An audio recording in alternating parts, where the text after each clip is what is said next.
to build over 600 new roads in your communities. New sidewalks, drains, water pipes, and so much more. By November, we will complete the first 100 across all 14 parishes.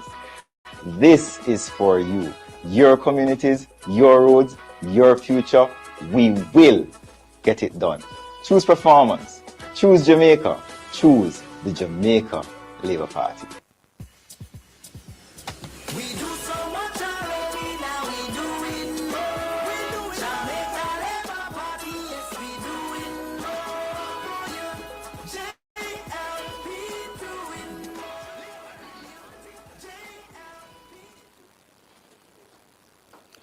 Good afternoon and welcome, ladies and gentlemen.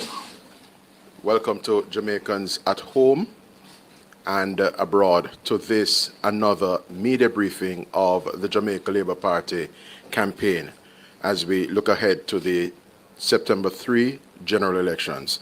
I am campaign spokesman Marlon Morgan, and with me this afternoon are, of course, our campaign director, Dr. the Honorable Christopher Tufton.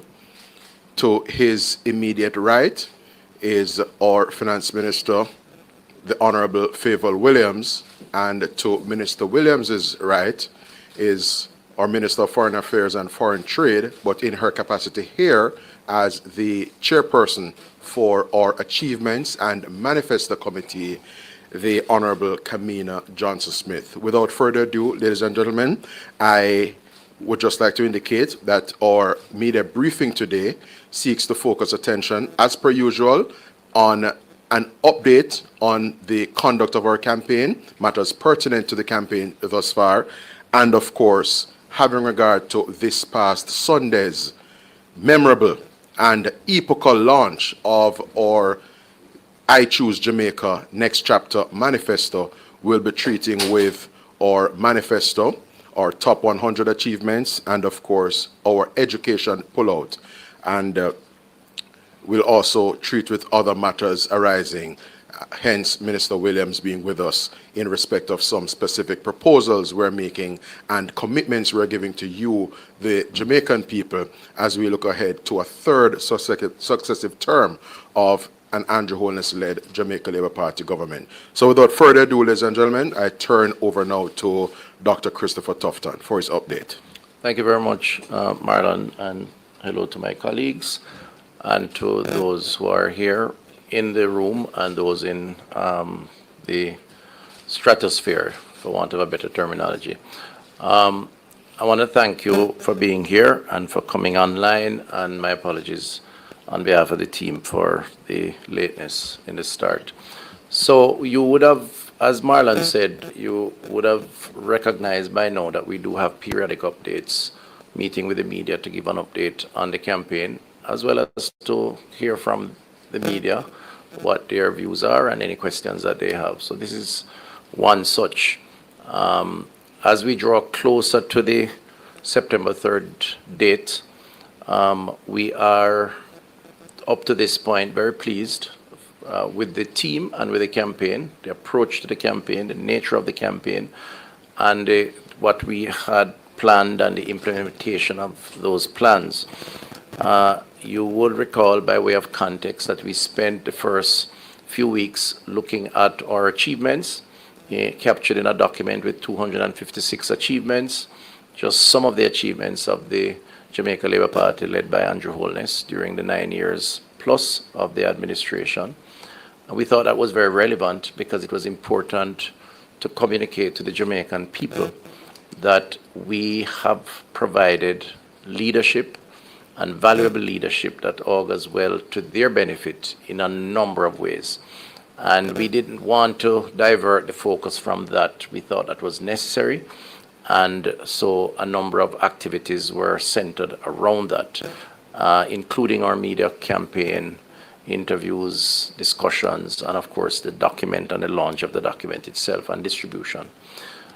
We, on Sunday, in Sam Sharp Square, Montego Bay, we had our second mass meeting, the first, of course, being in Halfway Tree. It was a very successful meeting. The turnout was very good. Sam Sharp Square was packed. for those of you who may have been there. Excellently organized, and I want to thank the team who were on the ground and coordinated the logistics and the organization. Very professional, very peaceful, very safe, and the presentations were centered primarily around the manifesto, which was launched at that event. We do take note that others were critical. We brushed that aside as being irrelevant because our program is different from theirs, and valuably more so, we think. We think there's value in presenting our manifesto in the context of a large audience, and indeed our meetings are open to the general public, even though of course they are attended primarily by party supporters. Beyond that though, the streaming of the event and the presentations led by our campaign, our manifesto chair, we thought was novel and unusual, and we felt that it reached a large population. So it was not just about those in Sam Sharp Square. It was about those in the diaspora, those in parishes. In fact, the feedback that I've gotten, and others too, suggests that it was a far more effective way to communicate what the Labour Party intends to do in the next chapter, as the title suggests, or subtitle. And a lot of persons were able to at least hear some of that, as opposed to what happened elsewhere. So we are very comfortable, and we felt that it went well, and the feedback has been very positive. We did say it was not, the launch was not an event, it was a series of events, and so there'd be other ways to expose the document. And momentarily, Senator, Minister, and Chairperson of the Manifesto Committee will give some additional insights beyond what she did so eloquently and very well on Sunday in Sam Sharp Square. The speakers also focused to a large extent on the manifesto. In other words, we have pivoted from just focusing on achievements to focusing now on what we intend to do going into a third term. And we're hoping that by doing so, the Jamaican people, who are very discerning, who we respect their capacity to understand and to speak with experience based on what we have done, will see not just the Labour Party of the past, but the Labour Party government of the future. So that's where we are. Our team members are in the field. We're continuing to do tours, tighten up the organization, communicating with the voters, and the feedback has been overwhelming. I'm really pleased with how the momentum is galvanizing, and we're pretty confident that the Jamaican people see in us, with confidence, a credibility that is required to take us through to the third term. I say so with the utmost humility and respect for their judgment, but I have to reflect the feedback that I have picked up and been picking up, and we will continue to make the case for their support on the third. The other point I'd like to raise is that we have embarked on the debates, the political debates. We had the first one. We felt that our team did exceptionally well. That was the social issues. They brought out the points that were necessary, and they did not consume themselves with distractions, if you will, for want of a better word, but instead focused on what we have been doing as a party, as a government, and what we intend to do going forward. Last night, you would have seen the debate on the economy, and two of those members are here. I thought, and we think that we also had a good debate, a good discussion, had an opportunity to speak to the Jamaican people on a range of issues. A lot of cut and thrust of the style and approach, that's what you expect in these types of environments. However, we believe that we have been able to put forward a series of proposals as part of the series of events around our manifesto and also our achievements. So we're comfortable with that. There were a couple of things that came out in the discussion which, given the opportunity here, I'd like to just quickly comment on. There was a constant mention, and in particular, one member, Mr. Bunting, around an illicit enrichment, citing numbers and pointing fingers, if not explicitly, implicitly. In fact, I've seen on social media questions being directed directly to myself in one particular instance, to the Prime Minister, and also just making generalized statements. It's for us, it comes across in no uncertain way as a desperate last-ditch attempt by the PNP to smear the Jamaica Labour Party as an organization, and indeed its members, and indeed to weaponize, whether it's the IC or reports from the IC or just rumor mongering in order to win votes. We know there's a lot at stake on September 3rd. We understand that. They have been in the wilderness for a while. They're desperate. They have pursued a campaign that is angry.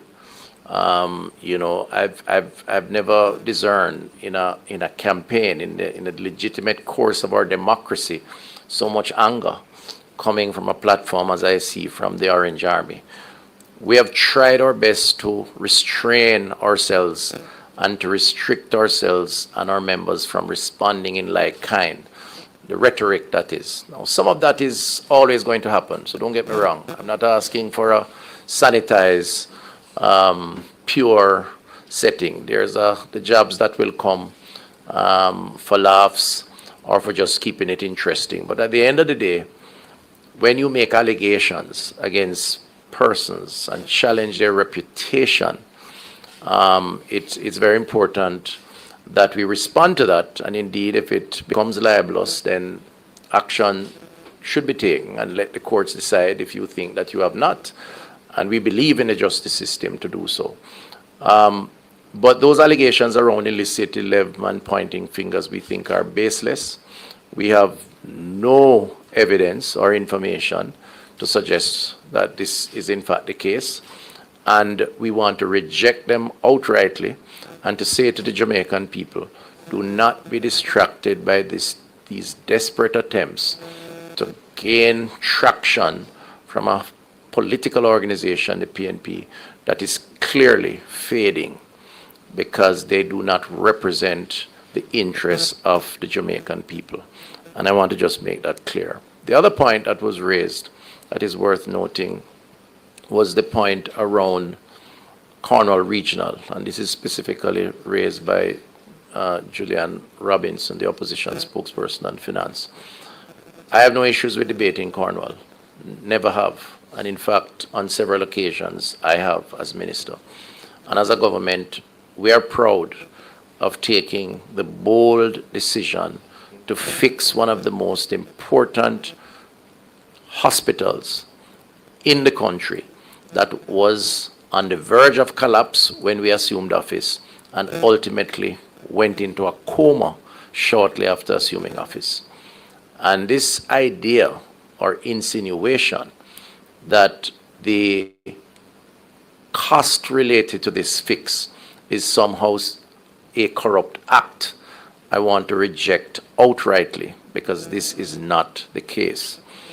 The costings around Cornwall were not done by government officials, certainly not by me and no other government officials. The costings were done by technically qualified persons, some local, some overseas, who were hired to do the costings. And those costings are itemized. Every stone, every nail, every window, every door, every flooring, and every piece of waste material that was removed from that building.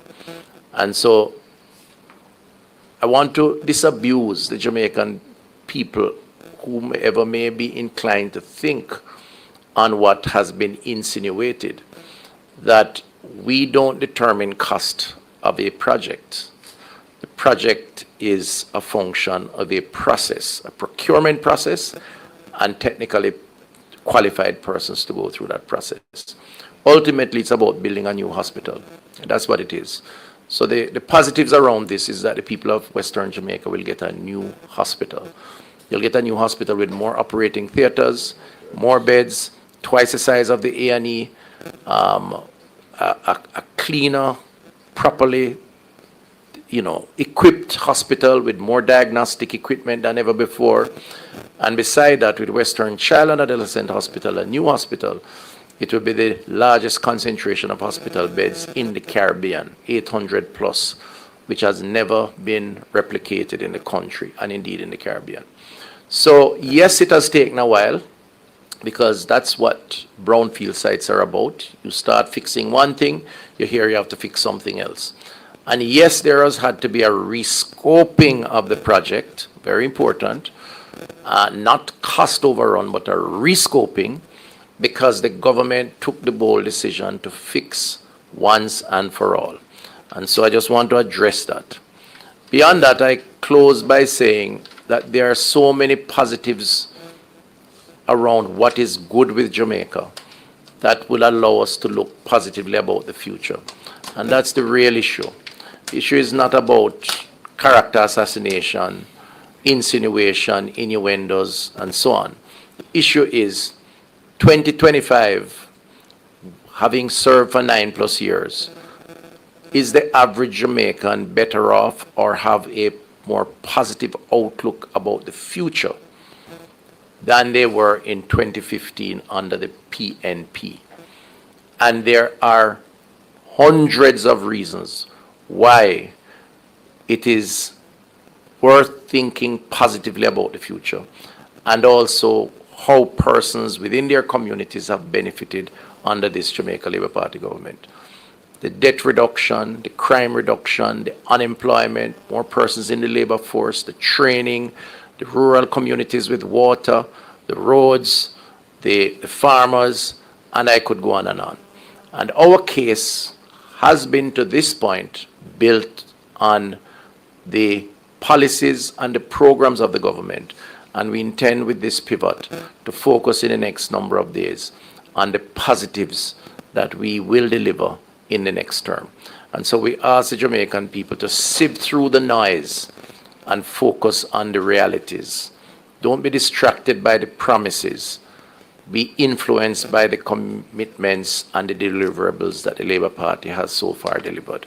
I want to close here, hand back to the chairman. All right, thank you so much, Dr. Tufton, for those updates and remarks concerning our campaign. And just now to hand over, I used the words momentous and epochal earlier to describe the launch of our manifesto this past Sunday. I forgot to throw in the word innovative, because it really was very innovative and refreshing. And so without further ado, ladies and gentlemen, I now turn over to the Honorable Kamina Johnson-Smith in her capacity as the chairperson for our Achievement and Manifesto Committee for her remarks at this afternoon's media briefing. Thank you very much, Mr. Moderator, and I start always by not only greeting everyone here with us and welcoming you, but also to greet everyone who's joining us online and joining us from overseas or diaspora. I have to say, you have been amazing in your support of the website, or let me say, your interest, especially in the interactive map.